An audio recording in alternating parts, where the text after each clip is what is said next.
ओम शांति। 16 जनवरी 2022 बाबा के अव्यक्त महावाक्य हैं।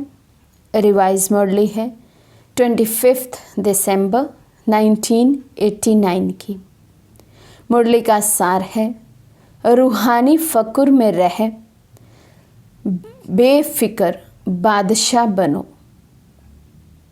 आज बड़े ते बड़े बाप बच्चों को अलौकिक दिव्य संगम युग के हर दिन की मुबारक दे रहे हैं। दुनिया वालों के लिए विशेष एक बड़ा दिन होता है और बड़े दिन पर क्या करते हैं? क्योंकि मुरली 25 दिसंबर अर्थात क्रिसमस डे पर चली है। क्रिसमस डे को बड़ा दिन कहा जाता है, इसलिए बाबा कह रहे हैं दुनिया में तो विशेष एक ही बड़ा दिन मनाया जाता है और बड़े दिन पर करते क्या हैं? वे समझते हैं बड़े दिल से मना रहे हैं, लेकिन आप जानते हो उन्हों का मनाना क्या है? उन्हों का मनाना और आप बड़े ते बड़े बाप के बड़े दिल वाले बच्चों का मनाना कितना न्यारा और प्यारा है। जैसे दुनिया वालों का बड़ा दिन है, खुशी में नाचते गाते एक दो को उस दिन की मुबारक देते हैं, ऐसे आप बच्चों के लिए संगम युग ही बड़ा युग है। आयु में छोटा है, लेकिन विशेषताओं और प्राप्ति दिलाने में सबसे बड़ा युग है। तो संगम युग का हर दिन आपके लिए बड़ा दिन है, क्योंकि बड़े ते बड़ा बाप बड़े युग संगम युग में ही मिलता है। साथ साथ बाप द्वारा बड़े ते बड़ी प्राप्ति भी अभी होती है। भल आयु में संगम युग सबसे छोटा है, लेकिन प्राप्ति के अनुसार देखें तो सबसे बड़ा युग है। सबसे पहले तो परमात्म प्राप्ति होती है, स्वयं के परिचय की प्राप्ति होती है। फिर सतयुगी वर्षा तो सबका अपने अपने पुरुषार्थ पर वो प्राप्ति का आधार है। तो इसलिए बाबा कहते हैं संगम युग का हर दिन बड़े ते बड़ा दिन है। साथ साथ बाप द्वारा बड़े ते बड़ी प्राप्ति भी अभी होती है। बाप दादा सभी बच्चों को बड़े ते बड़ा पुरुषोत्तम अब बनाते हैं। जैसे आज के दिन की विशेषता है खुशियाँ मनाना और एक दो को गिफ्ट देना, मुबारक देना, और फादर द्वारा ही गिफ्ट मिलने का दिन मनाते हैं। आप सबको बाप ने संगम युग पर ही बड़े ते बड़ी गिफ्ट क्या दी है? बाप दादा सदा कहते हैं कि मैंने आप बच्चों के लिए हथेली पर स्वर्ग का राज्य भाग्य लाया है। तो सबकी हथेली पर स्वर्ग का राज्य भाग्य है ना, जिसको कहते हैं तीरी पर बहिष्यत अर्थात हथेली पर स्वर्ग। इससे बड़ी गिफ्ट और कोई दे सकता है? जो गिफ्ट बाबा हमें संगम युग पर देते हैं, पूरे कल्प में क्या कोई इतनी बड़ी गिफ्ट हमें दे सकता है? कितने भी बड़े आदमी बड़ी गिफ्ट दे, लेकिन बाप की गिफ्ट के आगे फिर क्या होगी? जैसे सूर्य के आगे दीपक। तो बड़े से बड़ा गिफ्ट मिल जाए, भले महंगे से महंगा गिफ्ट मिल जाए दुनिया के हिसाब से, लेकिन जो बाबा हमें गिफ्ट देते हैं वो तो अमूल्य है। उसके आगे दुनिया की कोई वस्तु नहीं, कोई व्यक्ति नहीं, कोई वैभव नहीं। तो संगम युग की यादगार निशानियाँ अन्य धर्मों में भी रह गई है। आपको बड़े युग में बड़े बाप ने बड़े ते बड़ी गिफ्ट दी है, इसलिए आज के बड़े दिन पर इस विधि से मनाते हैं।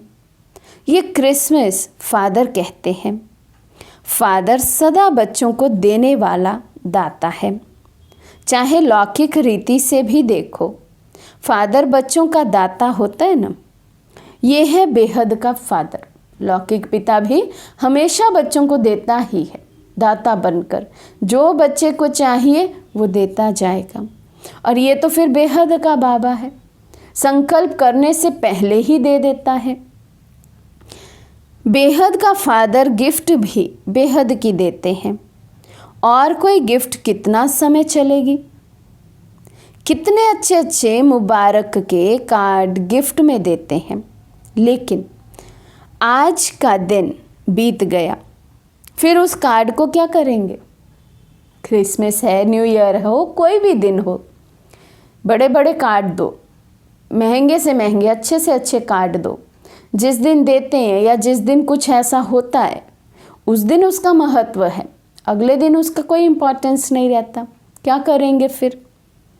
थोड़ा समय चलता है ना, खाने पीने की मीठी चीज़ें भी देंगे, वे भी कितना समय चलेगी, खाया और ख़त्म। थोड़ी देर मुख में टेस्ट रहेगा, उसके बाद तो ख़त्म है वो चीज़। कितना समय खुशी मनाएंगे, नाचेंगे गाएंगे एक रात।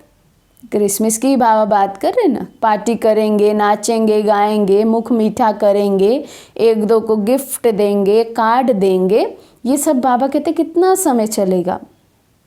लेकिन आप आत्माओं को बाप ऐसी गिफ्ट देते हैं जो इस जन्म में तो साथ है ही, लेकिन जन्म जन्म साथ रहेगी। दुनिया में देखो, कोई किसी को कितना भी महंगा गिफ्ट दे, जन्म जन्म तो साथ नहीं चलता, एक जन्म भी साथ नहीं चलता है। कितनी भी बढ़िया चीज़ दो, उससे मन उब जाएगा, बोर हो जाएंगे, चीज़ टूट जाएगी, खो जाएगी, ख़त्म हो जाएगी, है तो विनाशी ही ना। लेकिन जो बाबा गिफ्ट देते हैं वो तो अविनाशी है। दुनिया वाले कहते हैं खाली हाथ आए और खाली हाथ जाना है, लेकिन आप क्या कहेंगे। आप फलक से कहते हो कि हम आत्माएं बाप द्वारा मिले हुए खजानों से भरपूर होकर जाएंगी और अनेक जन्म भरपूर रहेंगी। भरपूर होकर जाएंगे, भरतू हाथ जाएंगे और आएंगे भी भरतू हाथ, भरपूर ही आएंगे। 21 जन्मों तक ये गिफ्ट साथ रहेगी। ऐसी गिफ्ट कभी देखी है। चाहे किसी भी फॉरेन के देश के राजा व रानी हो, ऐसी गिफ्ट दे सकते हैं जो 21 जन्म चले, हमारे साथ ही रहे। बाबा कहते कोई फॉरेन के राजा रानी भी नहीं दे सकते। चाहे पूरा तख्त दे देवे, ऑफर करें ये तख्त आप ले लो, आप क्या करेंगे। कोई लेगा। बाबा पूछ रहे हैं, कोई राजा रानी अभी के आपको कोई गिफ्ट में अपना तख्त दे दे, अपना राज्य दे दे, बाबा कहते लेंगे। या जो मैं सतयुगी बादशाही देता हूँ, सतयुगी राज्य देता हूँ, वो लोगे। बाप के दिल तख्त के आगे वे तख्त भी क्या है। इसलिए आप सभी फकुर में रहते हो। फकुर अर्थात रूहानी नशा।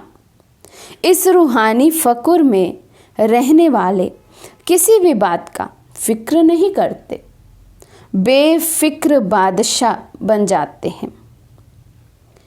अभी के भी बादशाह और भविष्य में भी राजाई प्राप्त करते हो। इसलिए सबसे बड़ी और सबसे अच्छी ये बेफिक्र बादशाही है।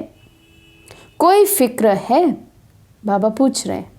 बाबा ने संगम युग पर हम सबको बेफिक्र बादशाह बनाया है, क्योंकि आते ही बाबा कहते हैं आप अपने सब बोझ मुझे दे दो, सब चिंताएं मुझे दे दो, यहीं से जीवन मुक्ति के संस्कार बनाओ, यहीं जीवन जीते हुए जीवन मुक्त अवस्था का अनुभव करो। तो मैंने तो दिया है बाबा कहते, लेकिन फिर भी बाबा हम बच्चों से पूछ रहे हैं क्या कोई फिक्र है तुम्हें। और प्रवृत्ति में रहने वालों को बाल बच्चों का फिक्र है। कुमारों को खाना बनाने का फिक्र ज़्यादा है। कुमारियों को क्या फिक्र होता है, नौकरी का, कि अच्छी नौकरी मिले। फिक्र है क्या कुमारों को। कुमार जीवन व्यतीत करना हो तो सबसे बड़ी टेंशन खाना कौन बनाएगा। कई कुमार तो इसी वजह से दुनिया में वापस चले जाते हैं। रोज़ रोज़ कौन खाना बनाए।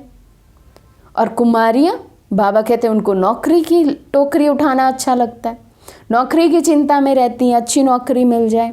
तो है, बाबा कहते हैं ये फिक्र, बेफिक्र होना। जिसको फिक्र होगा वे बेफिक्र बादशाही का मज़ा नहीं ले सकेंगे।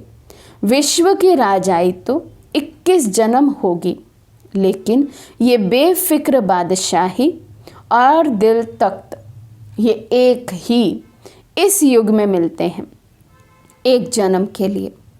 तो एक का महत्व है ना, नंबर 1 का कितना महत्व है, इस एक जन्म का कितना महत्व है। केवल इस एक जन्म में बाबा का दिल तख्त मिलता है और बेफिक्र बादशाही मिलती है। बाप दादा सदा बच्चों को यही कहते, ब्राह्मण जीवन अर्थात बेफिक्र जीवन, बेफिक्र बादशाह, कोई चिंता नहीं। ब्राह्मण माना जिसका जीवन मुक्त अवस्था वाला हो, जिसे कोई टेंशन नहीं, कोई परेशानी नहीं। ब्रह्मा बाप बेफिक्र बादशाह बने तो क्या गीत गाया, पाना था सो पा लिया, काम बाकी क्या रहा। आप क्या कहते हो, ब्रह्मा बाबा ने तो बेफिक्र बादशाही पा ली 1 सेकंड में, और यही गीत गाया कि पाना था सो पा लिया, आत्मा तृप्त हो गई, संतुष्ट हो गई। बाबा कहते हैं आपका क्या हाल है, आप क्या करते हो। सेवा का काम बाकी रहा हुआ है, लेकिन वे भी करावनहार बाप करा रहा है और कराते रहेंगे। हमको करना है, इससे बोझ होता है, हमें करना है, सेवा मुझे करनी है, मुझे दी गई है, मेरी ड्यूटी है, मेरी जिम्मेवारी है। बाबा कहते हैं इससे बोझ होता है, करना है, लेकिन करण करावनहार करा रहा है, हम कर रहे हैं निमित्त मात्र। इससे बाबा कहते बोझ नहीं होगा, बेफिक्र बादशाह बन जाएंगे। बाप हमारे द्वारा करा रहे हैं तो बेफिक्र हो जाएंगे। फिर तो बाबा की ड्यूटी है ना, बाबा करा रहे हैं, कोई डायरेक्शन देने वाला हो और मुझे केवल उसके डायरेक्शन को फॉलो करना है तो कितना इजी है। और यदि मुझे प्लान करना हो, मुझे एक्ट में आना हो तो कितना मेहनत है उसमें। इसलिए बाबा की डायरेक्शन पर चलते रहो, बेफिक्र बादशाह बन जाएंगे। निश्चय है ये श्रेष्ठ कार्य होना ही है, वह हुआ ही पड़ा है। इसलिए निश्चय बुद्धि निश्चिंत बेफिक्र रहते हैं।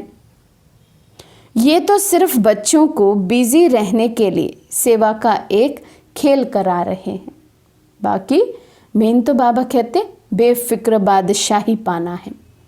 सेवा भी खेल है जिसकी जिम्मेवारी बाबा पर है। निमित्त बनाए वर्तमान और भविष्य सेवा के फल का अधिकारी बना रहे हैं। यदि बाबा हमारे द्वारा सेवा ना कराए तो हमारा भाग्य कैसे जमा हो, भाग्य जमा नहीं होगा तो पदवी क्या मिलेगी। इसलिए बाबा कहते ये तो खेल किस लिए करा रहा हूँ, भविष्य अधिकार देने के लिए। तो जो जितना सेवा में आगे, निमित्त भाव में आगे, उतना उसकी पदवी भी ऊंची। काम बाप का, नाम बच्चों का, फल बच्चों को खिलाते, खुद नहीं खाते हैं तो बेफिक्र हुआ ना। सेवा में सफलता का सहज साधन ही ये है, कराने वाला करा रहा है। अगर मैं कर रहा हूँ तो आत्मा की शक्ति प्रमाण सेवा का फल मिलता है, क्योंकि शक्ति में तो सब नंबरवार है।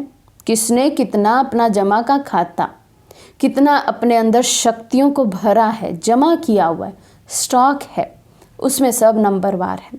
तो बाबा कहते जब आपको ये संकल्प आता है, ये भावना अंदर में रहती है मैं कर रहा हूँ, तो सेवा का सफलता का चार्ट भी आपकी शक्ति प्रमाण होता है।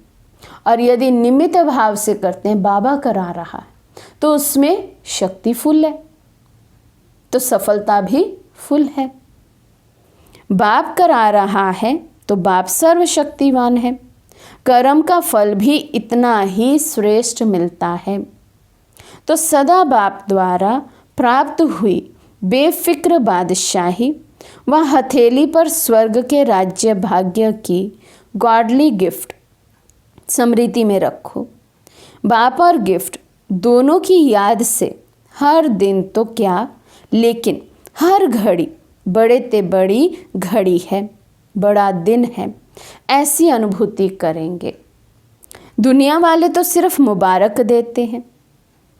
क्या कहते हैं? हैप्पी हो, हेल्दी वेल्दी हो, ये कह देते हैं, लेकिन बन तो नहीं जाते ना। किसी के कहने से तुम सदा खुश रहो, सदा तंदुरुस्त रहो, ऐसा आशीर्वाद कोई दुनिया में कर दे किसी को तो बाबा कहते हो थोड़ा ही जाता है, लेकिन बन तो नहीं जाते ना। बाप तो ऐसी मुबारक देते जो सदा के लिए हेल्थ, वेल्थ, हैप्पी वरदानों के रूप में साथ रहती है। सिर्फ मुख से कह करके खुश नहीं करते, लेकिन बनाते हैं, और बनना ही मनाना है। बनाते बाबा हैं, बनना किसको है? मुझे। माना पुरुषार्थ बाबा करा रहे हैं, लेकिन करना तो मुझे है।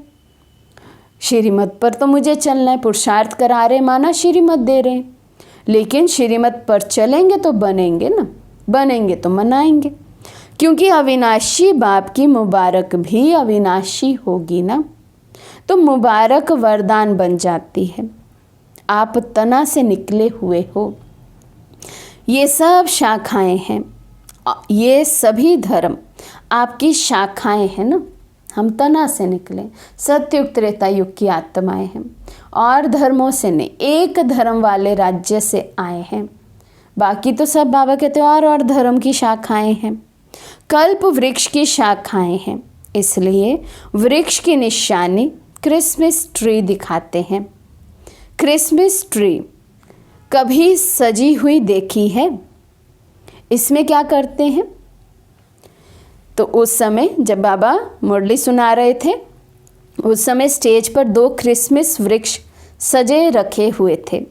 तो बाबा उनकी तरफ इशारा करते बता रहे हैं, इसमें क्या दिखाया है? विशेष चमकते हुए जगे हुए बल्ब दिखाते हैं। छोटे छोटे बल्बों से ही सजाते हैं। इसका अर्थ क्या है? कल्प वृक्ष की आप चमकती हुई आत्माएं हो, और जो भी धर्म पिताएं आते हैं वे भी अपने हिसाब से सतो प्रधान होते हैं। इसलिए गोल्डन एज्ड आत्मा चमकती हुई होती है। इसलिए ये कल्प वृक्ष की निशानी अन्य धर्म की शाखाएं भी हर वर्ष निशानी मनाते रहते हैं।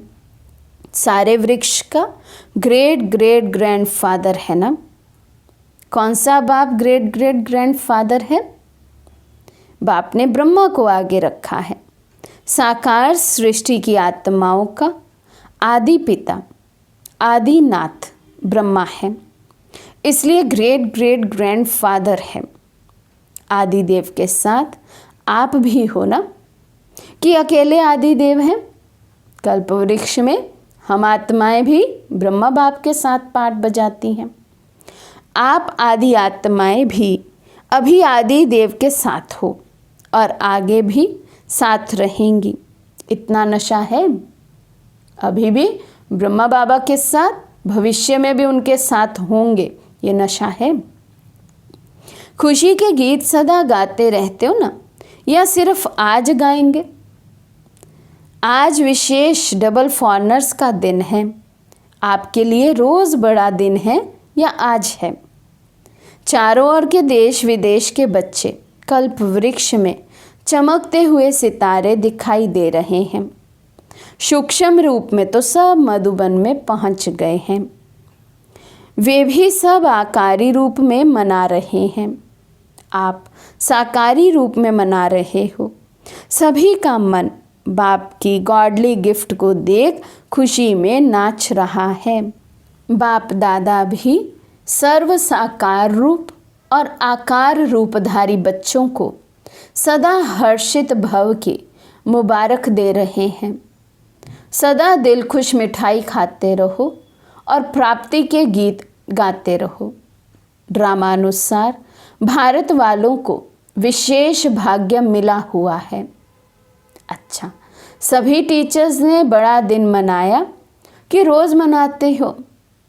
बड़ा बाप है और बड़े आप भी हो, इसलिए जो दुनिया वालों के बड़े दिन हैं उसको महत्व देते हैं। इसमें भी आप बड़े छोटे भाइयों को उत्साह दिलाते हो। सभी टीचर्स बेफिक्र बादशाह हो।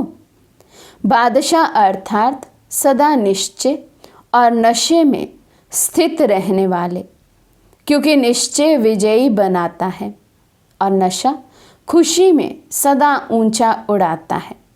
निश्चय है वो विजयी बनाता है और नशा खुशी में सदा ऊंचा उड़ाता है। तो बेफिक्र बादशाह ही होंगे ना? कोई फिक्र है क्या?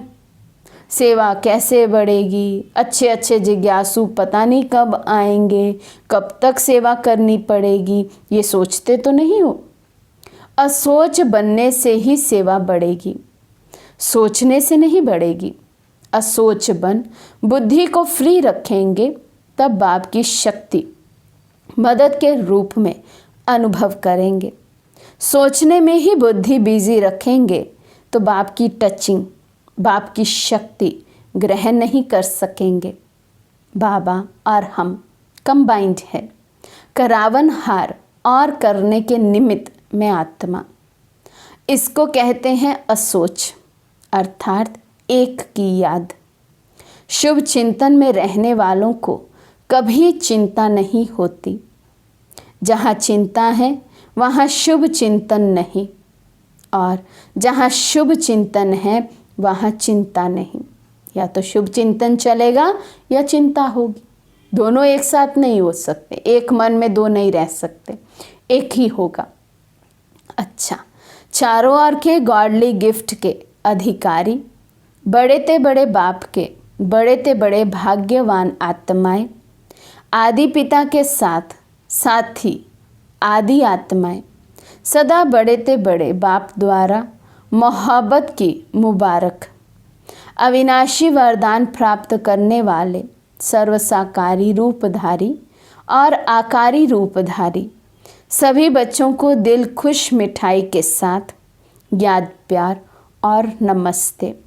हम रूहानी बच्चों की रूहानी बाप दादा को दिल व जान, सिख व प्रेम से नमस्ते नमस्ते नमस्ते जी। फिर है पूना बीदर ग्रुप से मुलाकात। रोज अमृत वेले दिल खुश मिठाई खाते हो। जो रोज़ अमृत वेले दिल खुश मिठाई खाते हैं वो स्वयं भी सारा दिन खुश रहते हैं और दूसरे भी उनको देख खुश होते हैं।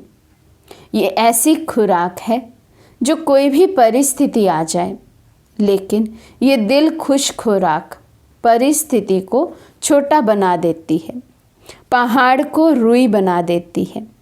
इतनी ताकत है इस खुराक में।